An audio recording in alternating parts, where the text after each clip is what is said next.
আসসালামু আলাইকুম। বাংলাদেশ টেক্সটাইল বিশ্ববিদ্যালয় ভর্তি পরীক্ষার সর্বশেষ আপডেট আমরা জানবো।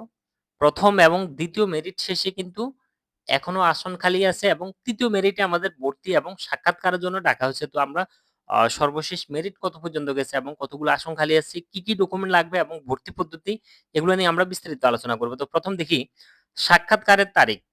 আগামী মাসে মানে এপ্রিল মাসের ৭ তারিখ ৭ এপ্রিল সকাল ৯টা থেকে ১০টার মধ্যে কিন্তু আমাদেরকে সাক্ষাৎকারে অংশগ্রহণ করতে হবে। সেক্ষেত্রে মেরিট পজিশন হলো ১৮০১ থেকে ২২২১ পর্যন্ত যারা আছে তারা কনফার্ম সাবজেক্ট পাবে। এই মেরিট পর্যন্ত দেখা হয়েছে ৭ এপ্রিল সকাল ৯টা থেকে ১০টা।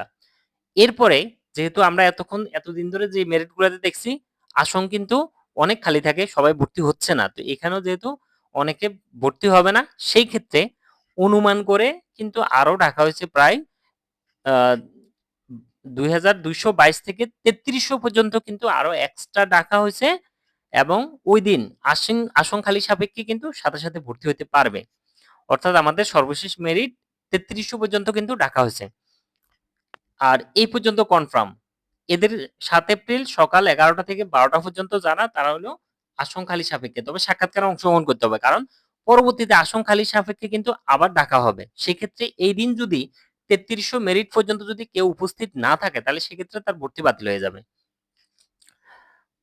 এরপর আমাদের আসন খালি কতগুলো আছে? প্রথম মেরিটে মাত্র ২৭ জন ভর্তি হয়েছে এবং আসন খালি ছিল ৬০৩ জন। দ্বিতীয় মেরিটে ভর্তি হয়েছে মাত্র ১৮২ জন এবং আসন খালি আছে ৪২১ জন। অর্থাৎ আমাদের তৃতীয় মেরিটের জন্য এখনো ৪২১ টা আসন খালি আছে। এরপরে সর্বশেষ মেধা প্রথম মেরিটে ৬৩০ পর্যন্ত গেছে, দ্বিতীয় মেরিটে ১৮০০ পর্যন্ত গেছে, তৃতীয় মেরিটে ২২২১ পর্যন্ত কনফার্ম সাবজেক্ট পাবে। এরপরে আসন খালি সাপেক্ষে ৩৩০০ পর্যন্ত কিন্তু ডাকা হয়েছে আমাদের তৃতীয় মেরিটে। ভর্তি পদ্ধতি কি?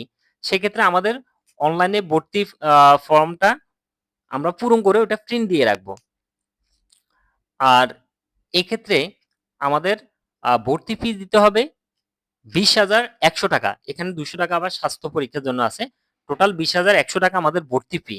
এরপরে ভর্তির ক্ষেত্রে অবশ্যই আমাদের সাক্ষাৎকারে অংশগ্রহণ করতে হবে। যদি আমরা সাক্ষাৎকারে অংশগ্রহণ না করি তাহলে সেক্ষেত্রে ভর্তি বাতিল হয়ে যাবে। আর ভর্তি নিশ্চিত করার জন্য আমাদের বিশ্ববিদ্যালয়ে অবশ্যই উপস্থিত হতে হবে। প্রয়োজনীয় ডকুমেন্টস, ফি জমা দিয়ে সাক্ষাৎকারে অংশগ্রহণ করে সবকিছু সম্পন্ন করে ভর্তি নিশ্চিত করতে হবে। এবার আমরা দেখি যে কি ডকুমেন্টস লাগবে। এক্ষেত্রে কিছু ডকুমেন্ট আছে মূল কপির সাথে সত্যায়িত কপিও দিতে হবে। আর কিছু আছে এমনিতে কপি দিলে হয়ে যাবে। তো সেক্ষেত্রে আমাদের মূল কপি প্লাস সত্যায়িত কপি দিতে হবে। উচ্চ মাধ্যমিকের রেজিস্ট্রেশন কার্ডের মূল কপি প্লাস সাথে ফটোকপি করে ওটা আবার সত্যায়িত কপি দিতে হবে। তারপরে আমরা আমাদের সর্বশেষ যে প্রতিষ্ঠানে পড়েছি ওই প্রতিষ্ঠান থেকে আমরা সত্যায়িত করে নিয়ে আসবো। সত্যায়িত করা মানে হলো জাস্ট উনি স্বাক্ষর করবে, সিল মারবে, সত্যায়িত লিখে দিবে, শেষ। এরপরে উচ্চ মাধ্যমিকের মার্কশিট এবং মাধ্যমিকের মার্কশিট আর টেস্টিমোনিয়াল সাধারণত উচ্চ মাধ্যমিকের লাগে। তা আমরা মাধ্যমিক এবং উচ্চ মাধ্যমিক দুটারে টেস্টিমোনিয়াল সাথে রাখবো, মানে প্রশংসাপত্র। এরপরে এবার হলো মূল কপি আনলে হবে শুধু, ফটোকপি করে সত্যায়িত করার দরকার নেই, শুধু মূল কপি আনলে হবে। সেক্ষেত্রে আমাদের যে ভর্তি পরীক্ষার দিন যে আমরা অ্যাডমিট কার্ড দিচ্ছি সেই অ্যাডমিট কার্ডের স্বাক্ষরিত পরিদর্শকের স্বাক্ষরিত যে অ্যাডমিট কার্ড সেই অ্যাডমিট কার্ডটা আমরা আনবো। এরপর আমাদের সাবজেক্ট চয়েস দিয়েছি সেই সাবজেক্ট চয়েসের ফর্মটা সাথে আনবো। তারপর আমাদের সদ্য তোলা ২ কপি পাসপোর্ট সাইজের ছবি আনবো। এরপর আমাদের ওই যে ২০০ টাকা দিয়ে যে আমরা স্বাস্থ্য পরীক্ষা করব সেই স্বাস্থ্য পরীক্ষার রিপোর্টটা আমাদেরকে অবশ্যই ডকুমেন্টের সাথে জমা দিতে হবে।